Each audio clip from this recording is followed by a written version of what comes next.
So in this video, we're going to be talking about what's next after the retention editing era. Like, there's so many videos out there that already touched upon this, as in this what it was before and what's going to happen now. What I'm going to talk about in this video, how you can use that as a creator and as a business owner to actually get more leads and sales through editing less. Now, editing less is not necessarily easier, and I'll explain those complications later in the video. We had the same conversation or a similar conversation with Helmut Hassan in one of our podcasts. He only had 1,000 subscribers when he posted a video about this, and that video went viral.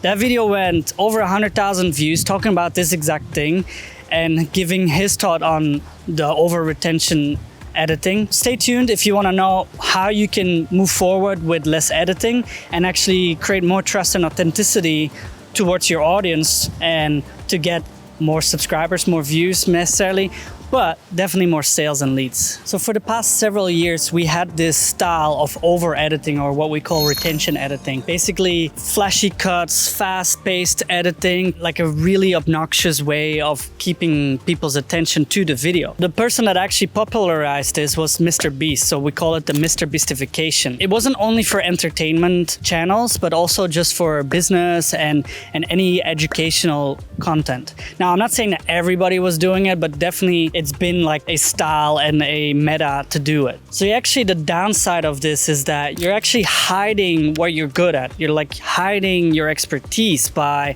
over editing. Some people might even think like, okay, why is he doing this? It's actually kind of to mask the incapabilities of the subject on the video. What I'm doing right now is talking straight to you, but if I'm gonna be adding like these flashy cuts and B-roll and graphics, it's kind of taking the attention away from all of that. Like, what's next? We're trying to shift away from all this over editing with fast cuts and flashy graphics and B-roll like that. We're actually moving towards a more authentic storytelling way of things, right?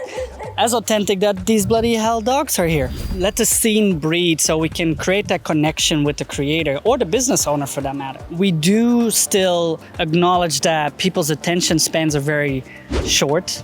And so one way to do it is like we change our environment a little bit, not like drastically so that it becomes jarring and distracting, but there's a little bit of something going on so that the pace is still there and we're being entertained subconsciously, right?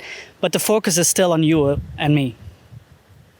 There's other ways to enhance this storytelling, and most of it actually comes within the script writing and the storytelling from bringing the people from A to B. We're obviously reducing all the cuts. We're bringing in more natural sounds rather than the over like...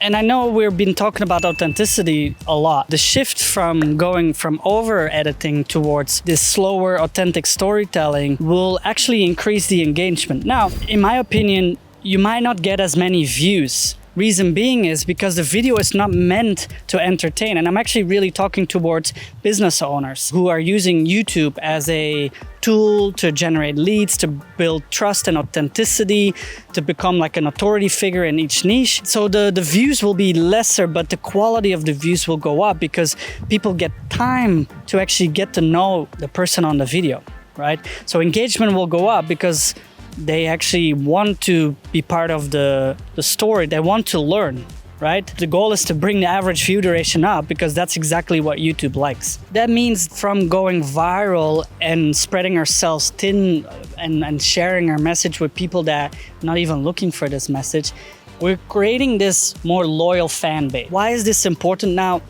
every business will do very well when you have that 1,000 true following.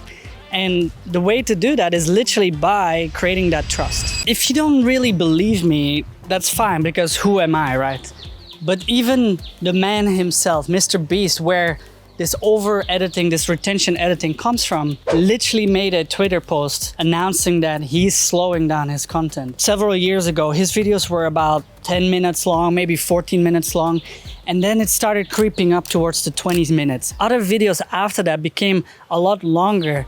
And the extra time that went into that video was to build the emotional connections with the subjects within the video. When the viewer is more invested in that video, understanding what the host or the person like me or Mr.Beast or the competitors in his videos, therefore, more people want to watch and see what happens towards the end. To be honest, I'm kind of enjoying this as well.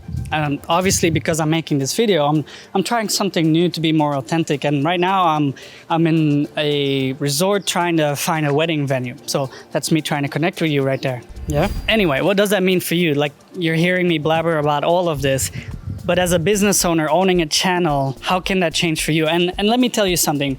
We run a mastermind community where we help people grow their YouTube channels. The answer is not necessarily going viral all the time. We have multiple people with channels that do 500 to 1,000 views per video. They post once a week, yet their business makes 7 figures with at least 50% of their traffic and leads and sales coming from YouTube itself. And that's all about that trust and authenticity. They have videos, they have podcasts, they have other resources that allow people to connect with that person. Like, this goes back to Daniel Priestley with his 7-11-4. 7 hours of content on average is needed over 4 different platforms, over 11 different interactions, right? And that's the average that a person buys from you. And the best way to do that is to really create that trust. If you're going to be over editing, how are you supposed to build that trust? So how do we do it? But how can you do it? Very easily. How we build trust through a different style of videos at Playstack is through Loom videos. What is Loom basically? It's a software called loom.com, and you pay $15 a month that allows to screen share in your face at the same time. And the reason that we recommend for most people to do this is because it's not easy for people to be on camera, and especially then to memorize something that comes over less authentic, right? It's basically teaching somebody while going over the tools and resources you're trying to share with someone. And that's why we like it, because majority just has struggles like, do I read off a script? Do I read bullet points? How do I present this to my audience? I don't want to mess up, and that's why that's the perfect tool. Another reason for that is your post-production becomes so much easier because you just have to do your intro, you start teaching the people, and then you have it basically in a video already. Before you call us out on over-editing our own podcast intros, for example, let me tell you this. If you're looking at those videos, close your eyes and just listen to that whole intro, then you'll understand that it's about the storytelling, and that it's creating the anticipation and evoking emotions through that.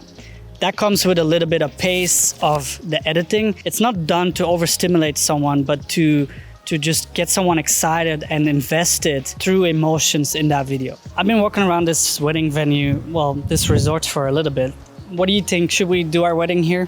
Either way, what we've been talking about storytelling, and I mentioned something about editors. Like, the good news is you don't have to deal with these young editors that learn how to use a template to create this cool graphic according to Alex Hormozi or Iman Gadzhi, and it's like, oh, I'm the best editor with my full 1-year experience. You don't have to deal with those anymore. Now, the unfortunate news is you actually will have to start working with editors that understand storytelling and create emotions through the editing itself. Like, I made it easier to walk around this resort while showing you the resort. Let me know how it goes. But for most people, they'll be in their studio trying to do these videos. And so there will be a way that storytelling needs to be done better through the editing. Just the pacing and the flow of the video goes. So what are your thoughts on all of this? Like, are you excited about the deep Mr.Beastification on slowing down and more storytelling? Or is it kind of scaring you because now you really need to be more authentic, and then you realize that you actually just need to be there for your viewer rather than let's fix it in post. If you need help with optimizing your YouTube channel and your videos, we have a free guide on how to do that in the description down below. Take care. Let me know what you think about the venue.